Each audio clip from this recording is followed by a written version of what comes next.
Hello and welcome to Keeping It Real with Amaryllis. Today I am here with another candidate for Osceola County Sheriff, Angel Rojas. Good morning, how everyone? I think it's important for us to see two candidates sit down together and just, talk about what it is that they want to do if they win, because at the end of the day, our ultimate final goal should be to better the agency and to keep the county safe. I would invite any other candidate to come, and I actually will invite them, and if they would like to be on the show, great, but I just think it's good for the community to see that you can be two candidates and you can be friendly and you can just sit down and have a civil conversation. Correct. So, Angel, if you can tell us a little bit about yourself. Sure. First of all, thank you very much for inviting me. I feel very humble with this. Thank you. I am from Puerto Rico, specifically from the city of Bayamón.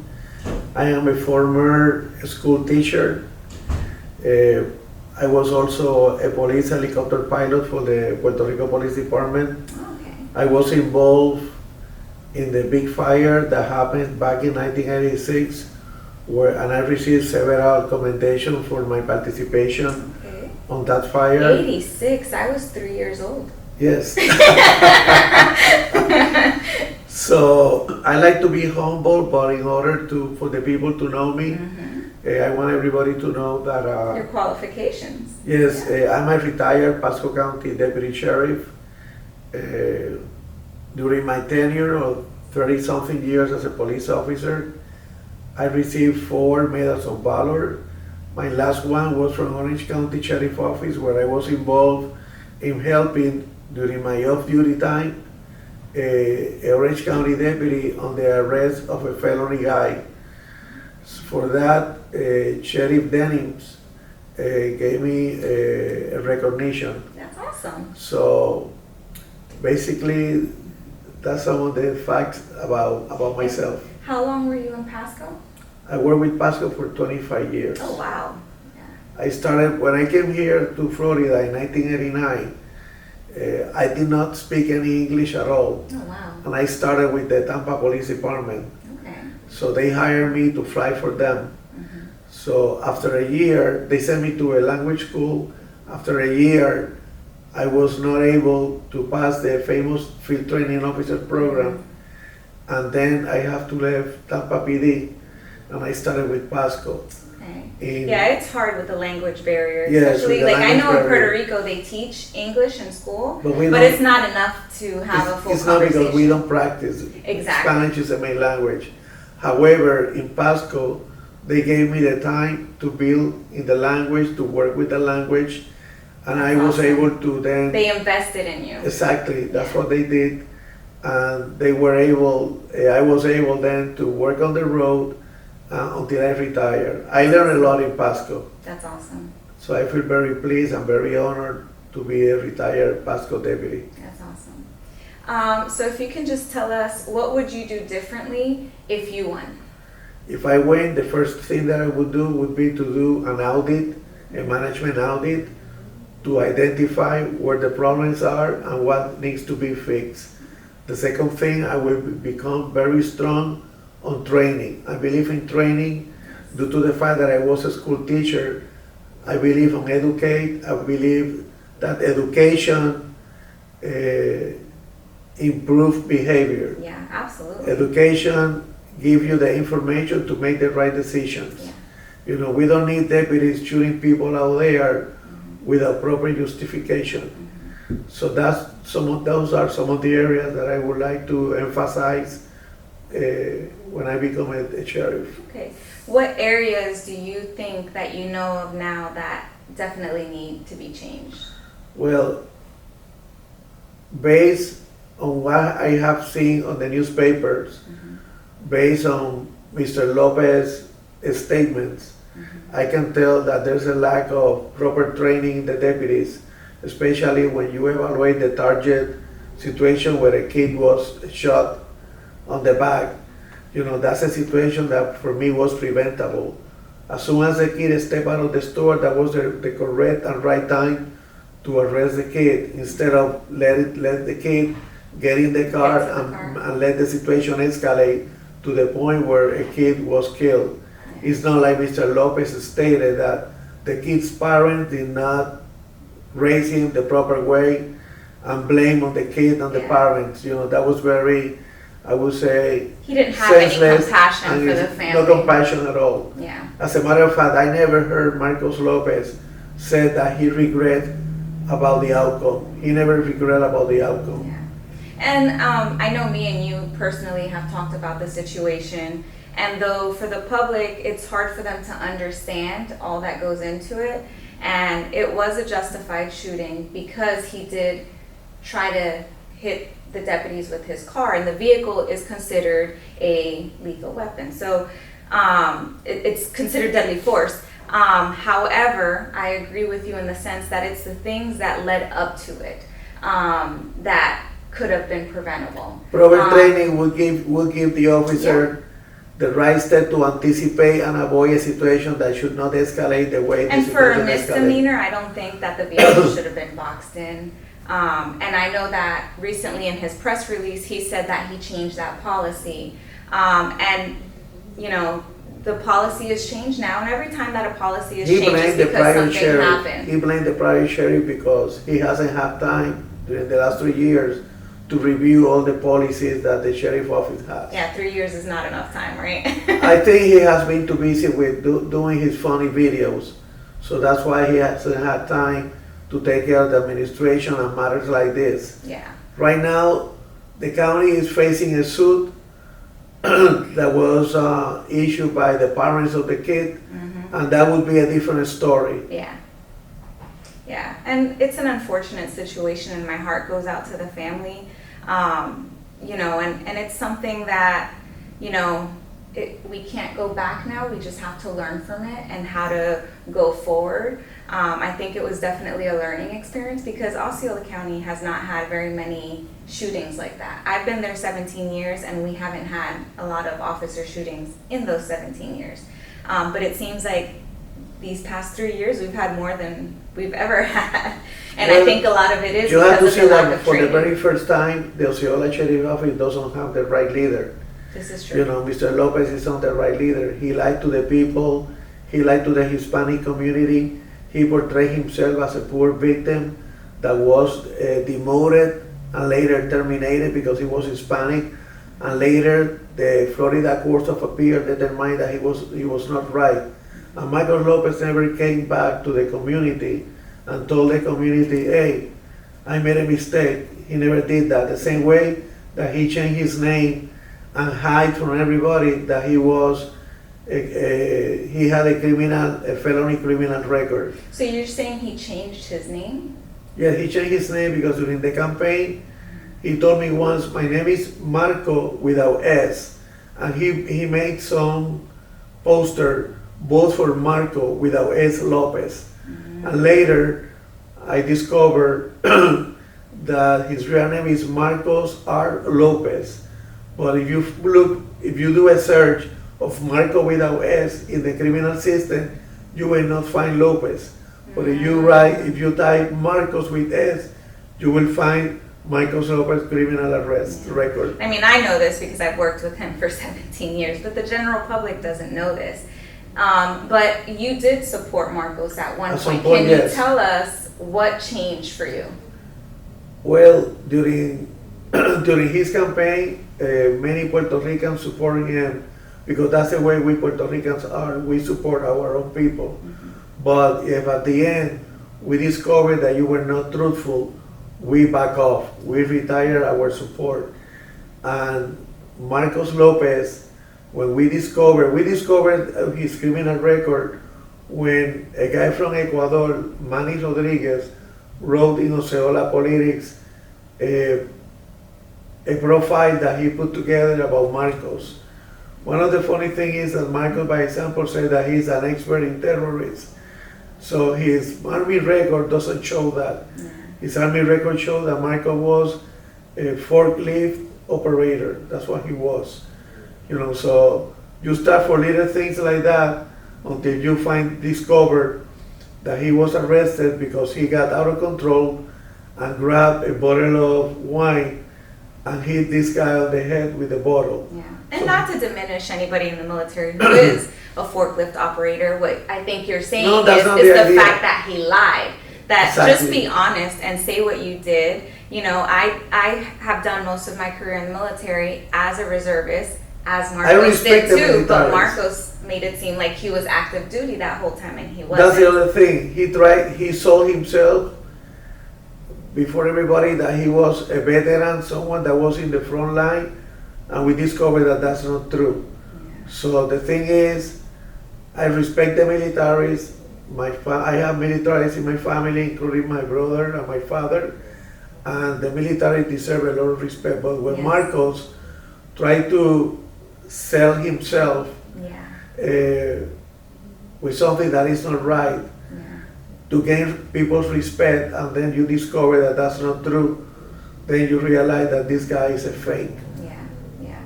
And to move on from Marcos, if you can tell us a little bit of what you would do if you won, what changes would you make in the agency? Well, again, the first thing that I would focus on would be on the audit, second in training, and improve patrol. Patrol needs a lot technology. Yes. You know, there's a lot of technology out there that we had in Pasco, and for what I have learned, Osceola doesn't have. That would Yeah. improve. And a lot you can get it through grants, so it's not Exactly. even, you know, there's certain grants that you can get Uh-huh. to get this stuff where you don't have to, because people, sometimes when people are running for positions, they make all these promises on, oh, I want this, I want that, and then it's like, where is all this money gonna come from? Well, But in law enforcement, there's so many ways to get the things that you need. There's so many grants out there for you to say be by able to example, get the what you famous body cams. Mm-hmm. You know, I cannot believe what Marcos Lopez said the other day when he admitted that he screwed up, you know, the last 3 years. And it's the fact that he said that they are still looking to get more cameras.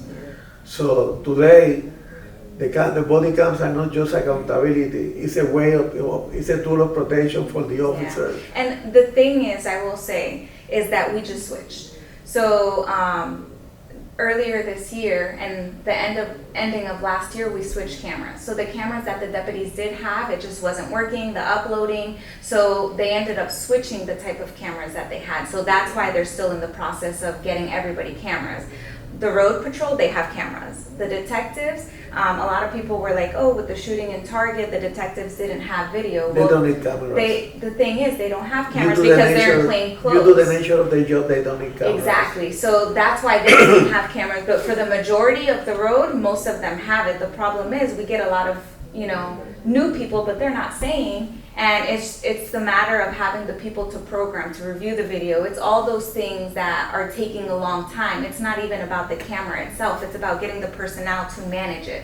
I would say that if Michael Lopez would use his community outrage, aka political campaign money, he would put that money into the body cams. All the deputies would have good cameras. Because you cannot buy a cheap camera. You need to buy the No. best one on the market. Yeah. And the ones that they do have now are pretty good. But it takes time learning.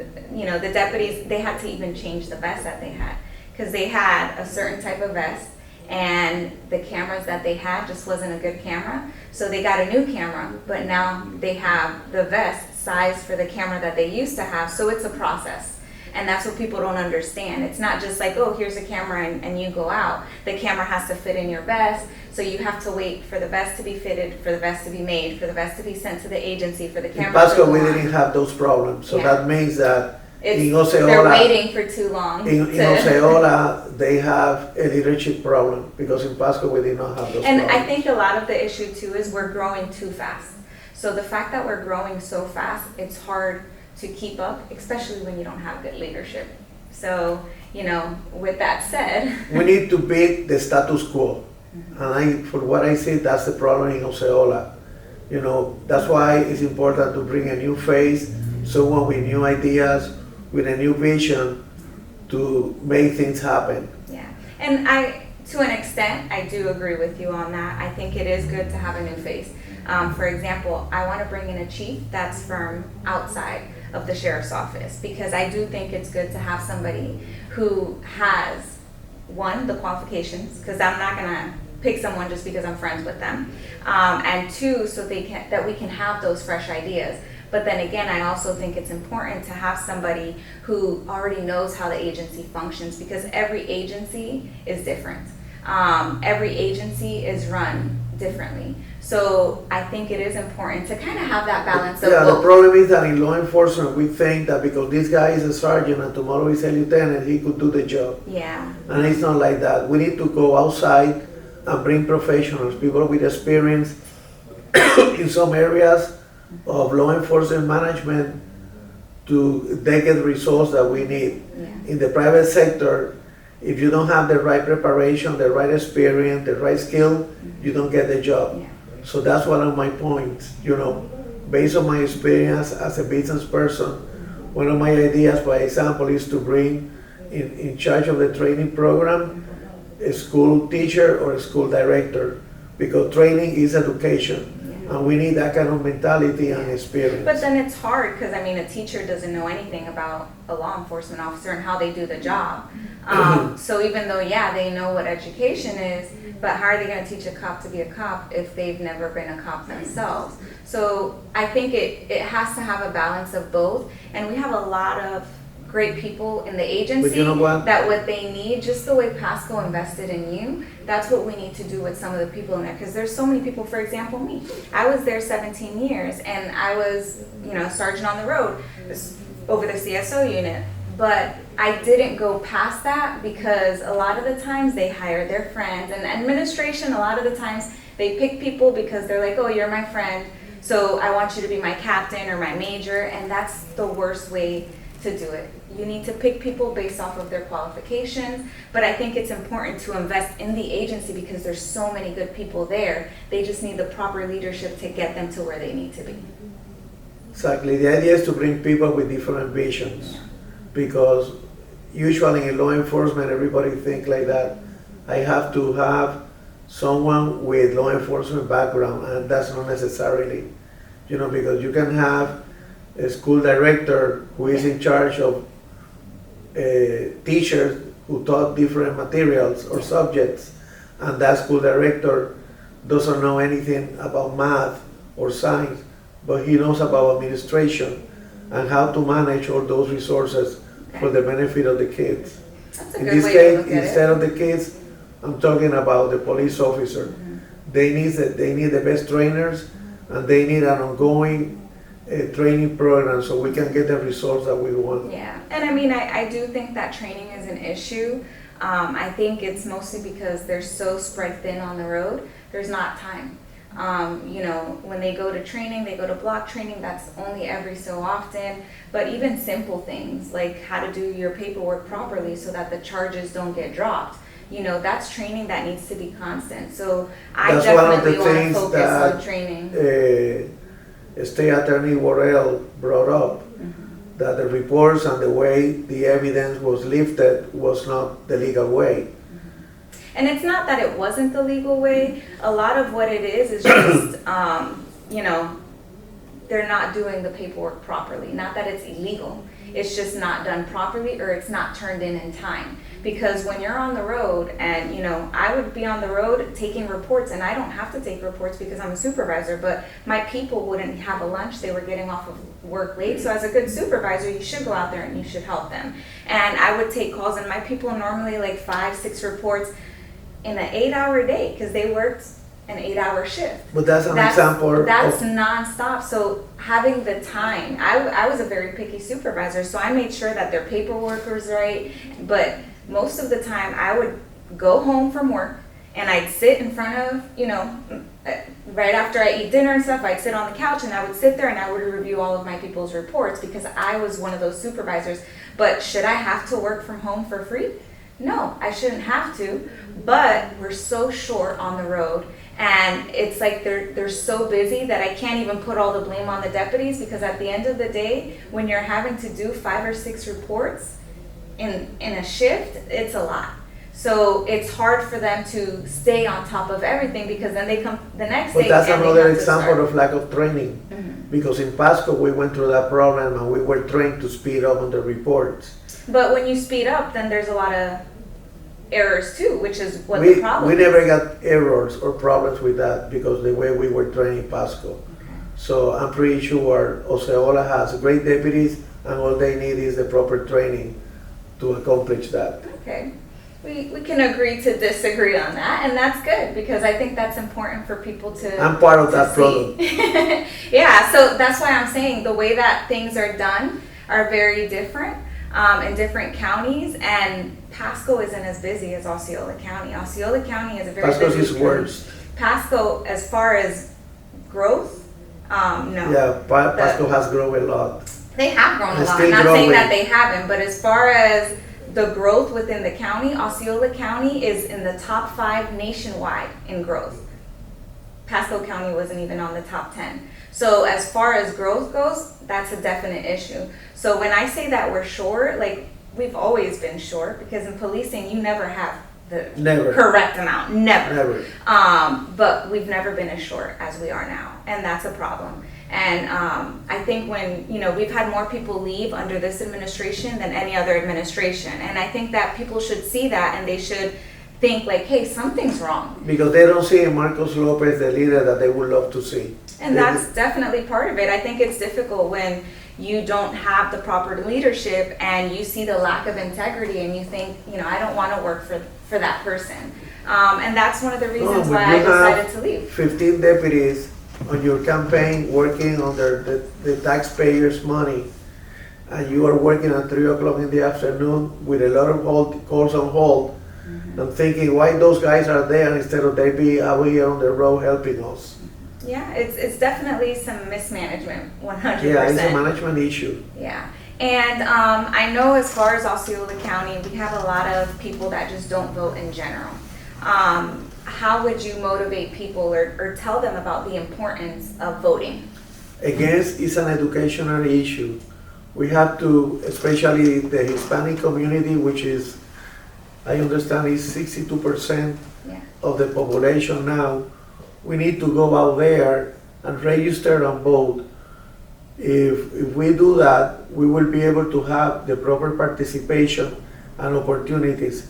One of the reasons why Marcos Lopez has supported the racism in his department is because he believes that the Hispanics doesn't participate enough in the elections versus the white people.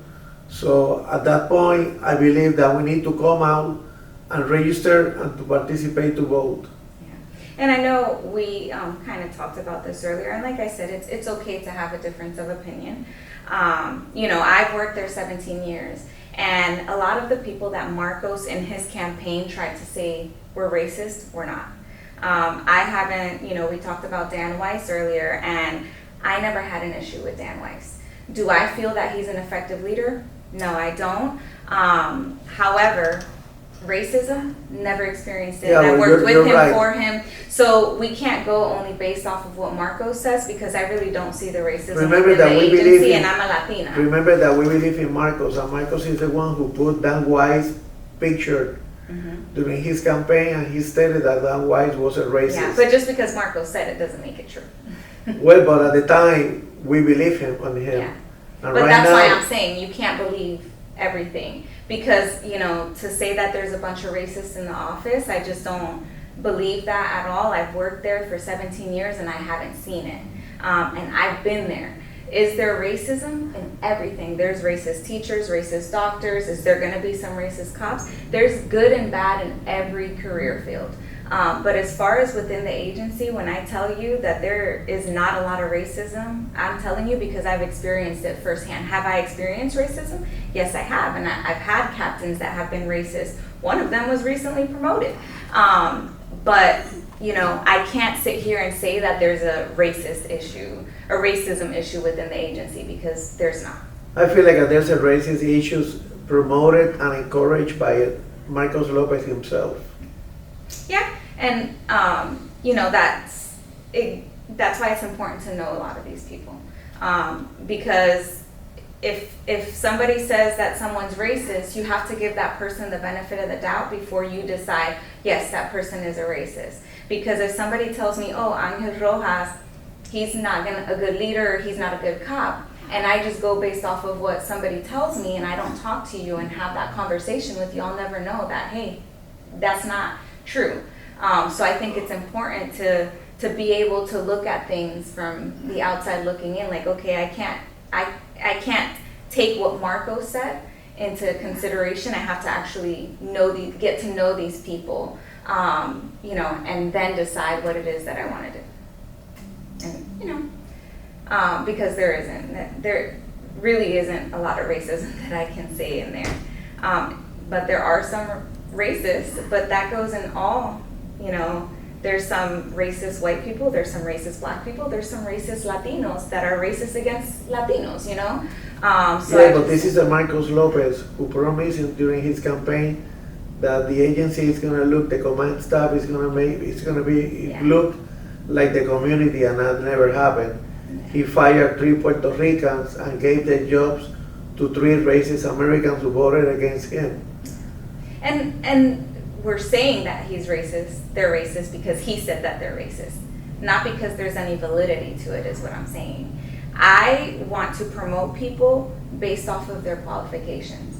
I'm not going to promote people. I'm not going to say, oh, only because I want to have some Hispanics on my administration, I'm going to hire Hispanics, or I'm going to hire a black person, or I'm going to hire a white person. So, I want to do it based off of the qualification, not the race, not the gender. And I think it's important because I feel like that's what keeps getting us in trouble. But if you want to close us out, again, thank you for being here. I think it's important that we sit down, and sometimes we're not going to agree on everything. That's why we're different candidates, and that's okay. But at the end of the day, me and you want the best for the agency. Exactly. And this way, by having these conversations, we want a safer Osceola. Absolutely. And speaking of safer, do you feel that the crime has gone up or down? Do you believe the videos that Marcos has made? I don't believe what Marcos Lopez said in Puerto Rico, that he dropped the crime in Osceola by 7%. I don't believe that. I think this is another one of his fantasies and his lack of credibility. Well, I would like to say that for those who hasn't registered, please register, and that would be the best way for you to help our community and help yourself by voting. That's the most important thing that we ever have.